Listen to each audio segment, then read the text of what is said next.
All right, welcome back to another episode of the Low Stick Podcast. We're super excited. Back-to-back episodes with guest speakers, our first two ever.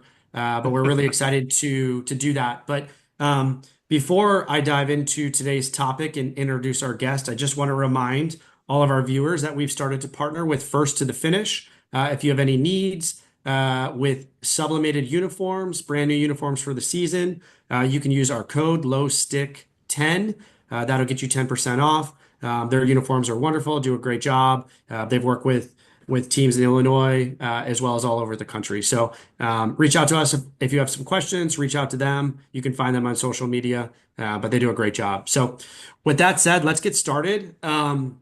We've got a really fun podcast for today. We're super excited about. Game I will showish. introduce myself. Yeah, Yeah. I'll introduce myself, Eric Detman, my co-host Jason Retz, and we are joined by, in my humble opinion, the smartest person in track and field, and that's Dr. Jeff Messer. I've had the fortune of hearing him speak a number of times at the Boulder Running Clinic. I've listened to him on various podcasts over the course of the last probably 5 or 6 years. And now, as somebody as a speaker of the Boulder Running Clinic this past year, can call a friend and somebody that I can reach out to.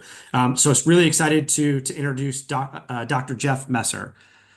Uh, Look, Round of applause. yeah, just an amazing resource for coaches. I mean, I think above all, regardless, we're all trying to get better at the craft, and we talked about this. Nothing we do is set in stone because it always seems to be getting better. And you're definitely a great person to bounce off ideas, and we're going to try to bounce as many ideas like ping pong balls off you as possible in the next 30 minutes. Yes, and I think offline we were talking a little bit. We're going to call this podcast "Is That Right?" And Dr. Messer is going to try to either debunk some theories for us or tell us that we've been traveling on the right path for the last couple of years. So so as we get started, Dr. Messer, once again, thanks for joining us. We're super excited to have you on this. We've actually been talking about having you on this for over a year now, so to have you here is an honor.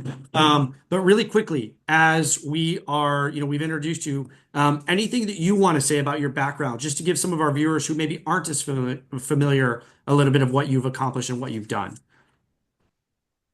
I'll share a very brief background. So first, always heartfelt gratitude to both of you gentlemen. Jason, Eric, glad to be here. It's a real privilege. I follow your podcast. I've listened to many, probably not all, but I listen as frequently as I can. So very much heartfelt gratitude and quite frankly, heartfelt admiration for both of you and the great work you do to raise the coaching profession and to improve the craft of coaching. Eric, it was great to see you last month in Boulder. Really felt like I learned as I listened, and that was just tremendous for me because, like both of you, as you alluded to, we talk about being continuous learners and continuous improvers, and that truly is a mission for me to always try to improve at this craft that I love so much. The very brief story of my background is I coached in a traditional high school team setting for about 20 years, and then got out of it about 5 years ago, by and large, when my daughter was born. She's just about 5 years of age, and that was a trade-off I wasn't willing to make. I want to be a present for her life or in her life as much as I can. But I am in a space now where I'm sought out occasionally by individuals to provide some coaching. Jojo Jordan is probably a name that some people know from last year. And so I coached Jojo, for example, at the end of his high school career. And my one rule, and I think I shared this, Eric, at the beginning of my first presentation, Boulder, my one rule is I'll always help a high school student athlete as long as I have the explicit invitation of his or her high school coach. If they don't want me, I understand. I go away because I've been a head coach and I don't want to interfere or cannibalize the program. By contrast, the times I've been involved in high school programs in the last 2 to 3 years in particular, I always have a robust invitation. So I'm in a different coaching space in summary, but it's a good coaching space and it lets me do, or at least allows me to try to do what I value the most. And quite simply, that is just to help young learners elevate and empower and enjoy the sport that I have such a passion for. I love that. That's wonderful, and I appreciate you saying all that.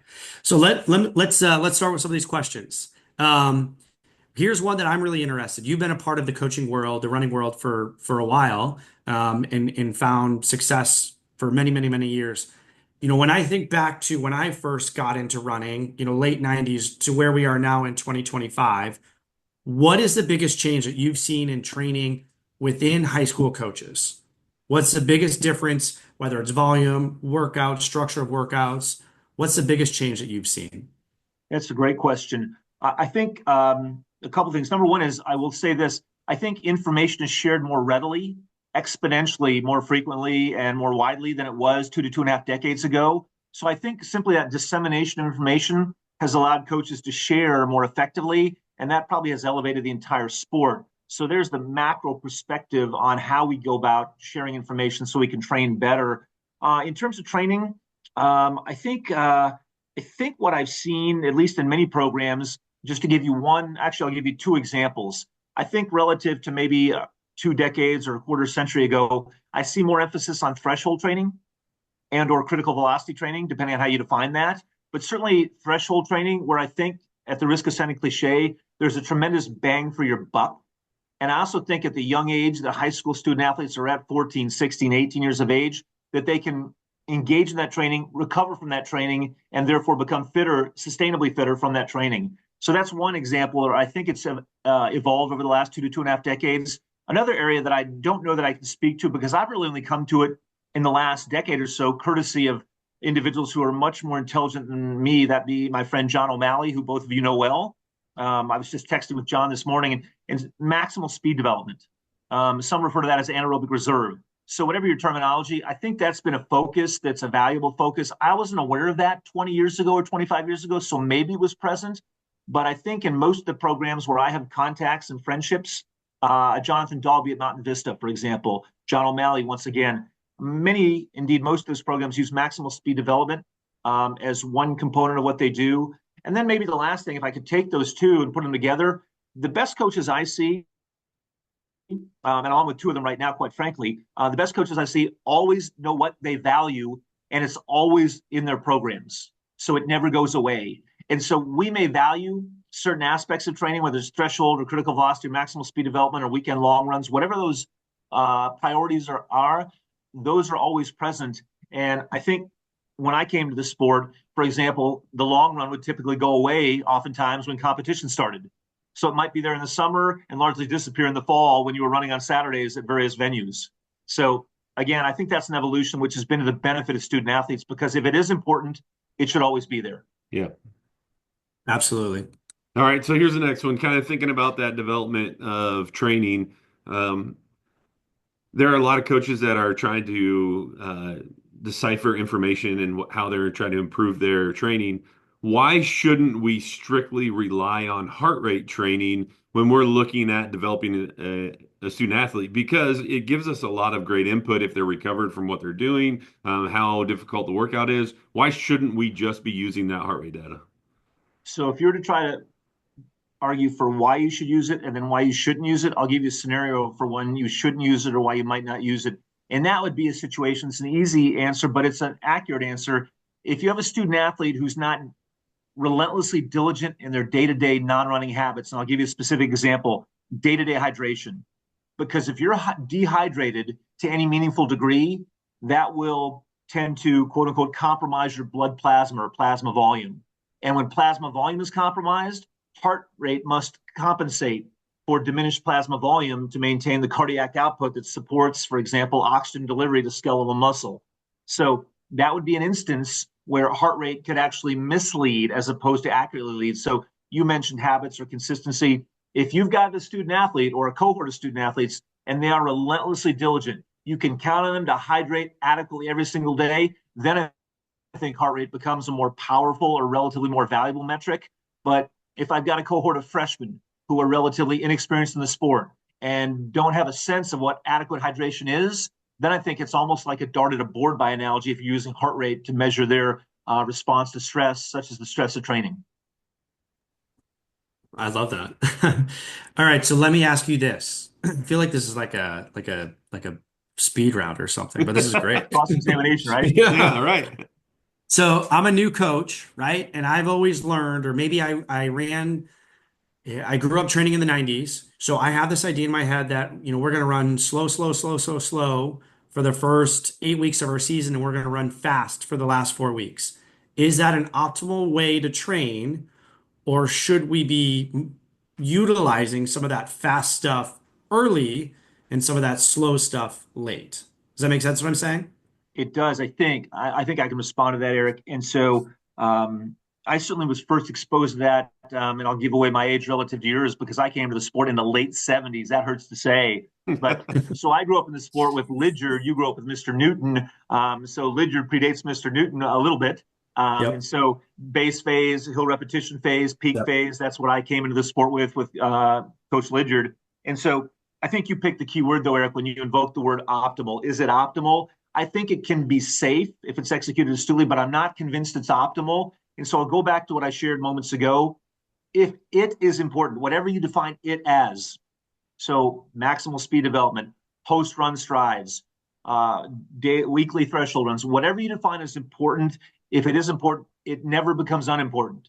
And so I would argue that the optimal approach, at least to the best of my humble assessment, as close to optimal as Jeff Messer's been able to formulate, is this: that everything is always present. And what you do is you manipulate the hierarchy. So maybe aerobic power development is your primary focus at one point in time. Maybe late in the season, aerobic power development is a secondary focus or even a tertiary focus. But if you believe aerobic power is integral to running 5 kilometers quickly or 3,200 meters rapidly, then it's always present year round. And so I think that's the approach. Always include, always sustain all the training elements you believe to be the most important. Never go away from those entirely. Mm-hmm. So the ingredients are probably mixed in there a little different. So then let me ask you this. We've seen all kinds of crazy stuff. High school's trying to pick up some of the things that colleges or professionals are doing. Why would it not be great for myself or anybody as a high school coach to be stacking workouts on top of each other? For example, we've heard some people will long run, and then the next day they'll come back and try to throw a workout with just a little different stimulus on top. Is that optimal to do, or should I be breaking that up? Why shouldn't I stack it, or why should I stack it? Yeah, great question. So I don't know that I have an answer, Coach, but I have a response. And I think it's critical to keep in mind the cohort of individuals, the group of student athletes or athletes you're working with. And so we have a population that, for example, spends 7 to 8 hours a day in a building 5 days a week, much of that time seated within classroom settings. Yeah. And so that's different than, for example, some of the professional athletes I've been able to meet and a few I've been able to coach. It's an entirely different dynamic with regard to recovery. And so I lead to the concept of recovery. I think, particularly at high school age and likely through the running span or the running career, but in high school in particular, recovery is even more critical because not only do you have bodies that are being exposed to structured, systematic training, but you also have bodies that are still physically maturing. And so if you couple those demands and then overlay that with the curricular demands of a high school academic experience, I think recovery becomes almost like a superpower. Yeah. And so just to give you a specific example in closing, I think JoJo's best attributes were that he relished sleep. He didn't like sleep. He relished sleep. So he was like an 8 to 9 hour a night guy. And when I heard that, I thought, we've got a chance here. And the other thing he did so religiously is he was great with post-workout nutrition. I think that's a superpower. It's simple and manageable, but that's a superpower. So recovery, however you manifest it, is critical. And so if I had to choose, I'd choose recovery over stacking and just distribute workouts and accumulate workouts and sustain workouts month over month, season over season, year over year. Okay. I'm going to go in a similar direction to Jason, not necessarily stacking workouts day after day, but I think that there was a perception years and years ago that, today we're going to do 3 by mile at 5K or, 5 by K at 5K. And I think high school coaches a lot have moved into, we're going to do 3 by K at 5K, 2 by 600 at 3K, 1 by 1K at threshold, where we're trying to work different energy systems on the same day. Is there a benefit to that? Is there a benefit to just focusing on 5K work in one day? If I'm a new coach, how am I building out a workout plan with those different thoughts in mind and frankly, a different look of workouts? So I don't know that anyone can give you a definitive answer. Certainly no one can give you an evidence-based answer, Eric. It's an elegant question. I think, at least my belief is that as student athletes advance in their development, so maybe a junior versus a freshman, a junior who has at least 2.5 years in a program versus a freshman who may have a minimal running background, I think as an individual advances in a program and shows musculoskeletal integrity, the ability to train and stay healthy, then I think you can diversify workouts and do the types of workouts you talk about where you run a spectrum of velocities throughout a workout. And I think that's a very effective strategy or approach to getting individuals fitter. But I think what you really hit upon is this idea that instead of doing 5 times a K or I'll take three times a mile at 5K goal pace. So you're running goal pace and you're running 33% of the race distance with every repetition. So like we never do that. We don't run more than 25% of the race distance in any one repetition, but we microdose constantly. So we finish every training session with 5 times 200 or 5 times 300 or 6 times 150 or 10 times 100. So we just apply dose upon dose upon dose of sustainable, quote unquote, race specific pacing, as opposed to saying, I've got to do 3 times a mile at 5K race pace. In summary, I think the younger they are, the more quote unquote plain vanilla the workouts can be. 3 times a K, 2 times a mile. But then as they evolve or advance in a program, then I think you diversify and you allow them to do exactly the types of workouts you referred to, where there are a spectrum of repetition distances and a spectrum of velocities in a single workout. I call those combination workouts, and those are, I think, very, very effective. Awesome. Jason, I'm going to ask another question, even though it's your turn. Um, just to follow up because that made me think of something else in terms of pace and effort and things like that. So I'm a new coach, and I hear this a lot. I have coaches who reach out to me about this. Let's say I'm assigning 5x200 at the end of a workout or as a workout, maybe for a kid who's new, and I'm telling them to run that at mile pace. So let's say Okay. 5 minutes, right? So we want them to run it in 37 seconds, 37.5, whatever. If my kids are running it in 33, 34, is there a benefit to that? Or is there more value in them running it in 37.5, like I'm saying, right? Because so many high school kids, 37 feels slow, 33 is more fun. Yeah, again, an excellent question. And so there is no definitive answer. I think there's an element, though, of what you're trying to achieve overall, not simply physiologically, but also psychologically. And again, I'll give you a specific example. So when JoJo finished NXN, we took 10 days off, no running. And then we started to build toward the Grand Prix mile. And the goal there was to run as close to 4 minutes as possible. So we were doing a lot of 150s after practice a couple times a week, and we might run 22.5 for 150, which would be 4 minute pace. So again, we're microdosing in a very manageable way or manner, that type of velocity of movement. But then JoJo started to, as we moved into January, just by his own initiative, because it was manageable, he would start to run them in 20.5 and then 19.8, then 19.2. And I would let him do that in very small doses because he could tell me when he reached out after practice that was totally manageable. He was not exhausted. He felt great. And so I think there's also a psychological element of letting them explore with an empowered sense that as long as they're following the overall plan of not exhausting themselves, they can prove to themselves that they're fitter and fitter and fitter. So what I try to do is give them specific parameters like 150s at 22.5. And eventually, as I evolve deeper and deeper into a training cycle, give them more latitude, empower them relatively more so they can manifest their fitness and reinforce their confidence. Love that. All right, so you just asked two, so I get to at least hoard one good one here. All right, so in the idea of now we've got an idea of what we're doing on all these great workouts, and now I'm super excited about all these workouts. What's the time frame look like? How long should I be looking in between workouts? Do I run a VO2 on Monday? We talked a little about stacking, but what is the good sequence for a week? Let's just say early on in the season, not necessarily championship season yet. So I think what we always aim for, and I remember vividly, I want to keep these answers as succinct as I can, but I remember vividly a great argument 22 years ago between two fellow coaches when I was in an office, and one said, we've got to do 2 workouts a week. Another coach says, we got to do 3. And I said, since when is life binary? How about 2.5, if that's the right dose for that week?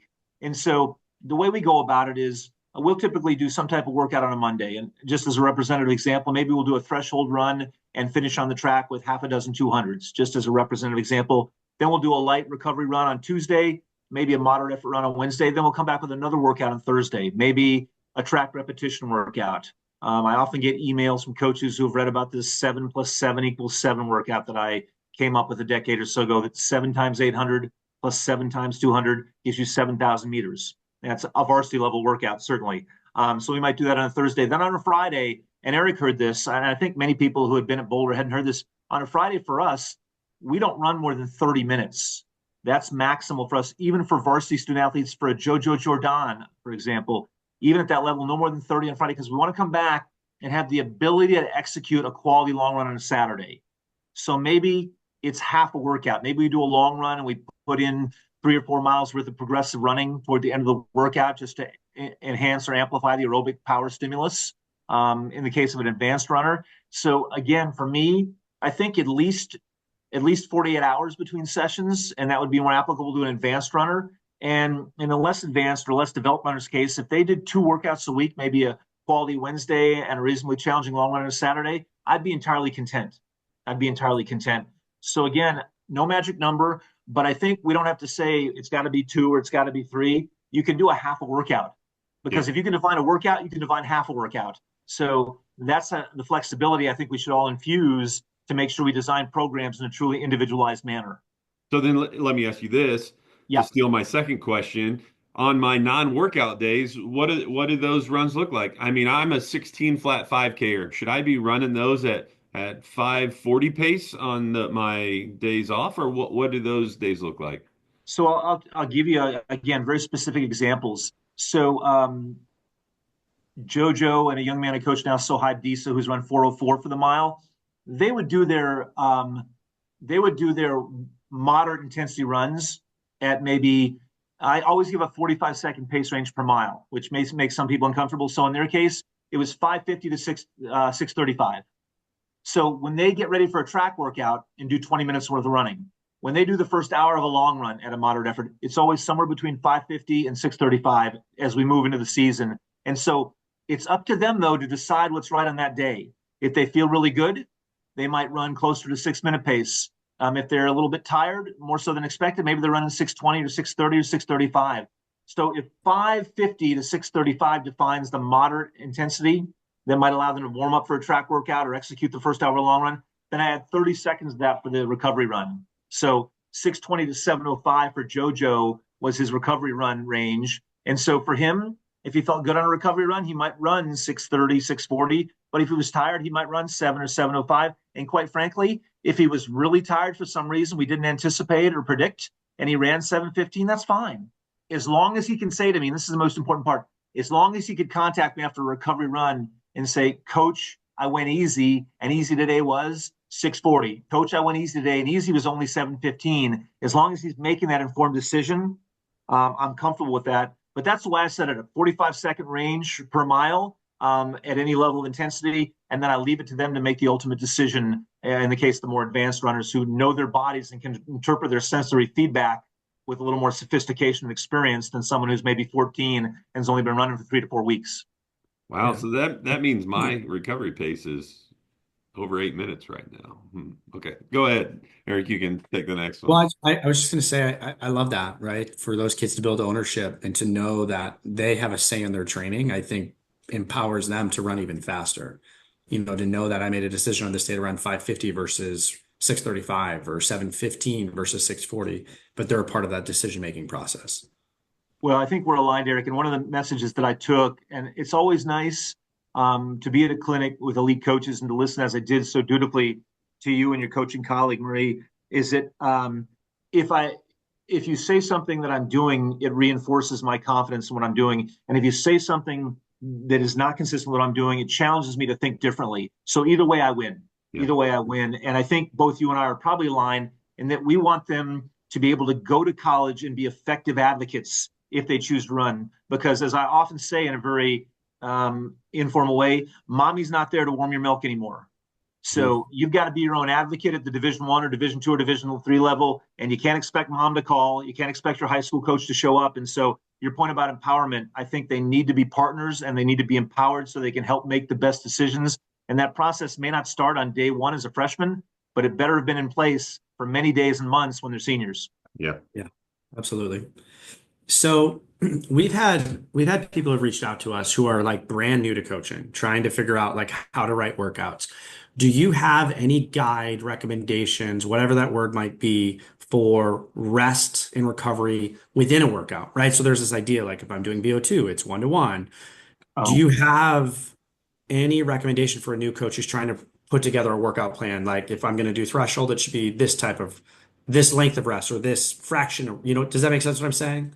it does. It does. I mean, I have recommendations, but I will tell you with all candor always and transparency, I don't know that the scientific literature guides us very well there. And that's always one place I do look. It's not the only place I look because I think in that instance, probably practice leads science. In other cases, I think science can lead practice, but I think their practice or experience leads science. And so it really depends on the workout we're doing. So, an example in the summer in Phoenix, when we're training for cross country and it's June and it's hot, but we want to do threshold work. Think about this because this will sound incredibly easy to you, but we might start in early June with four times, no, what did we do? We did 3 times 2,400. So basically 3 times a mile and a half.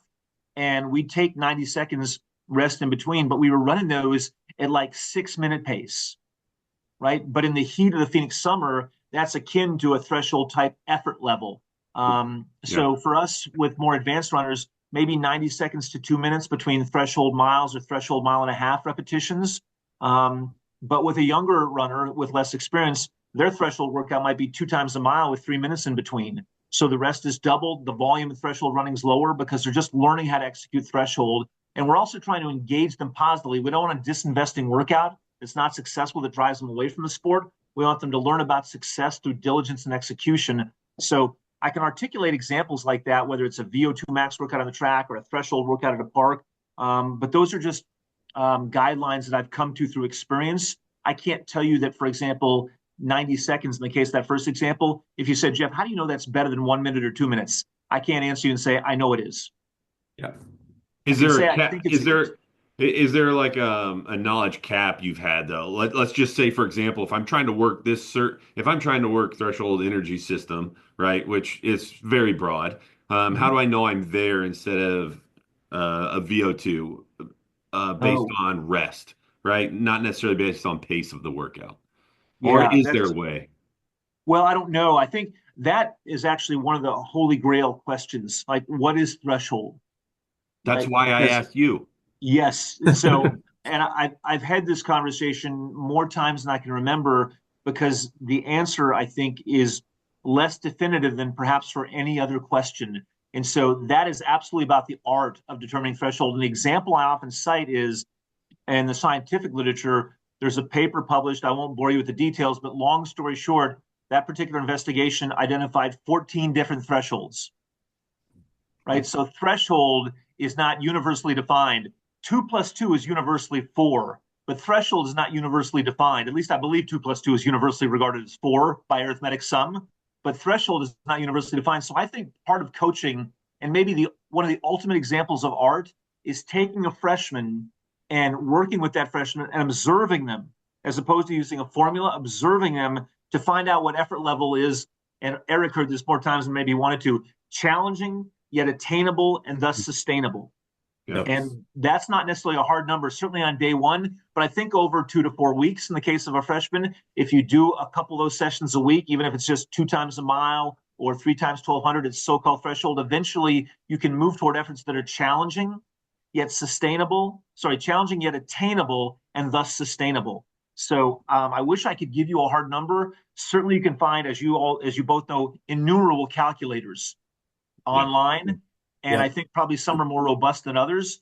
But I think the best way to go about threshold is an interactive a work in progress with a student athlete as you meet that student athlete. And once you've got it, once you think you're close to it, then it's easy. And what I mean by that is, so just take Sohaib. He did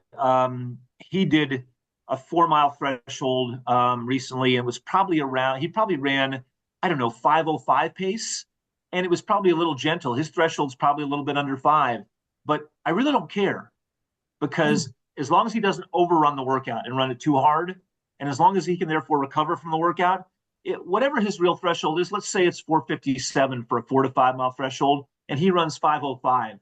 Well, he'll still have success in high school. Yeah. So I don't worry about a dart at the center of the board. I worry about a dart in the target range, by analogy, that gets me close to that.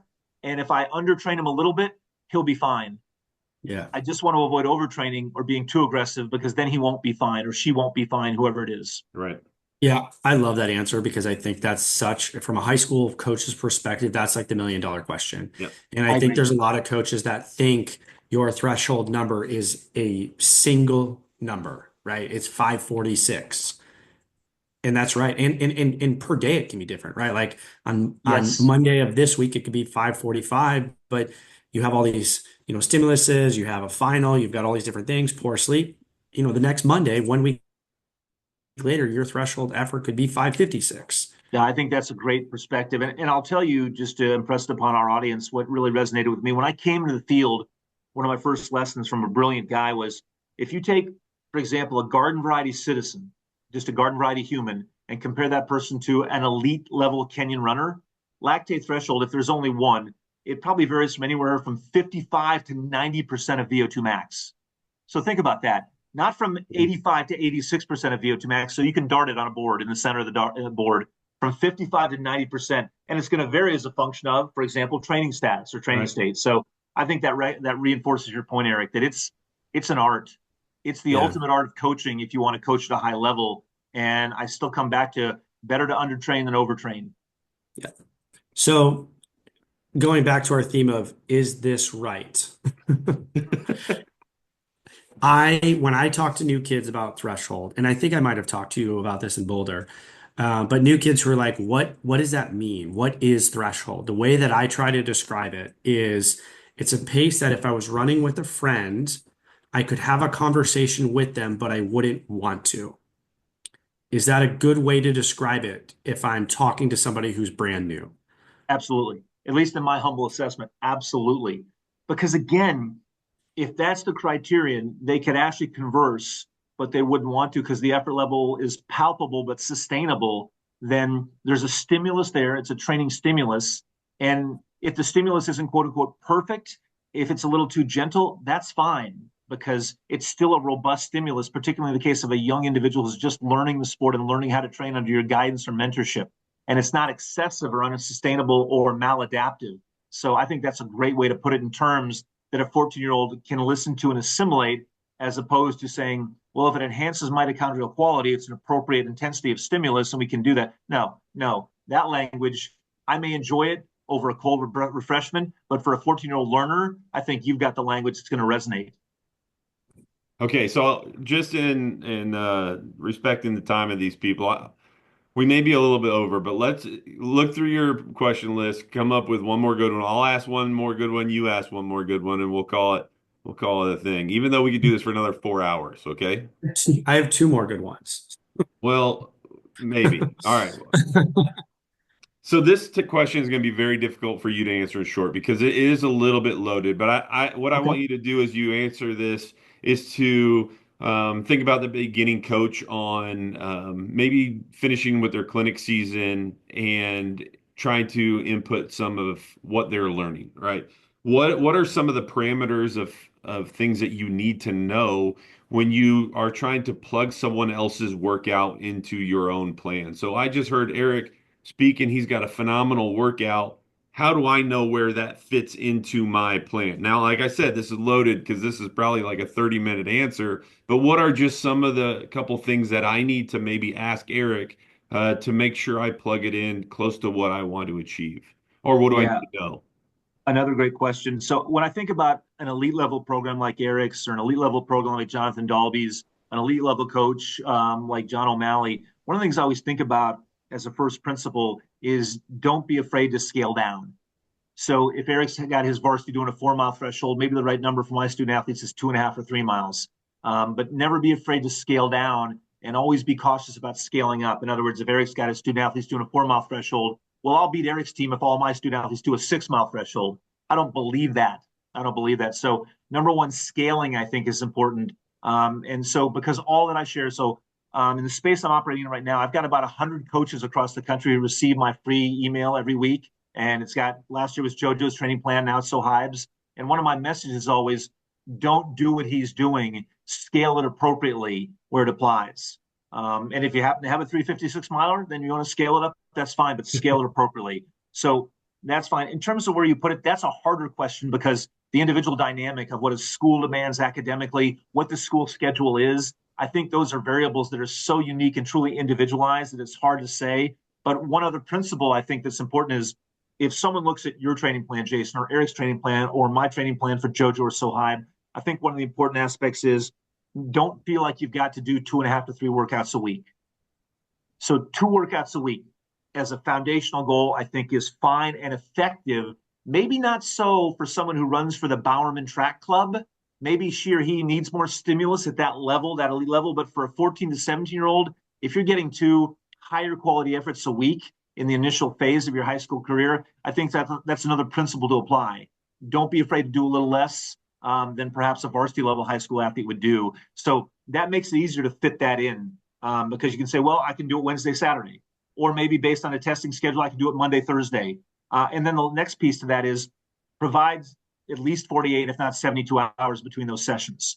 I think when they become varsity level, you can do a quality workout like I referenced on a Thursday. And if they're relentless about recovery, then they can come back on Saturday and execute a quality long run, for example. But with younger student athletes, I think putting 72 hours in between, like between Wednesday and Saturday, and aiming for 2 a week is fine.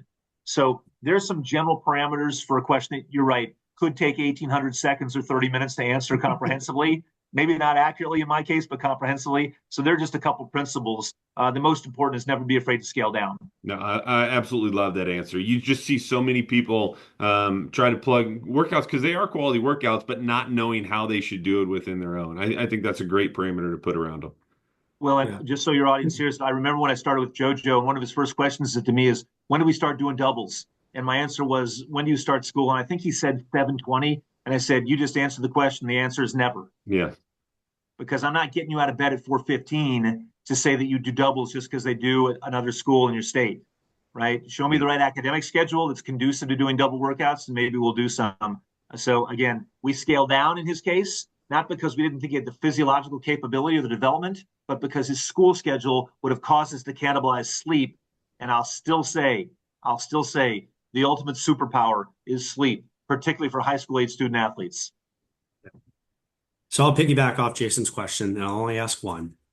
But I think that's a really good question. But new coaches, right? They go to coaching clinics, they read books, they think about their past, their history, and they're trying to formulate a workout plan, and they hear all these different things. And sometimes I think they have a tendency to add too much. So if I'm a new coach, right, and I'm trying to figure out like what's the most important, and I know I'm putting you on the spot with this question. Please do. But there's 3 things that you can pick in a week that athletes can do outside of sleep. What are those things to be a successful high school cross country runner? In terms of training?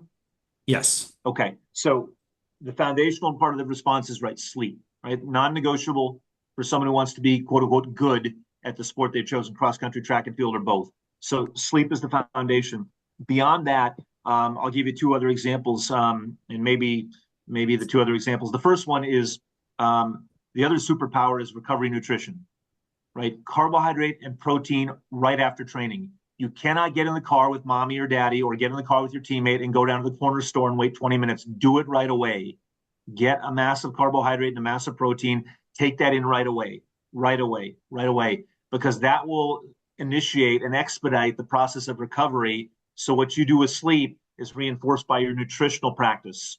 And so it's got to be carbohydrate and protein. That would be one recommendation. And the other would be, with regard to training per se, if I could include a threshold session in the long run, just at a foundational level, introductory level. So we're not talking about, is it Ellery? Is that your young lady who I watched and admire, Ellery? So we're not talking about someone as skilled or advanced as Ellery, someone as skilled or advanced as JoJo. We're talking about the foundational level, 1 threshold session, 1 long run. If you can do that, you've got a chance to advance someone's fitness in a safe, sustainable manner, and therefore to empower them to enjoy our sport and stay in our sport.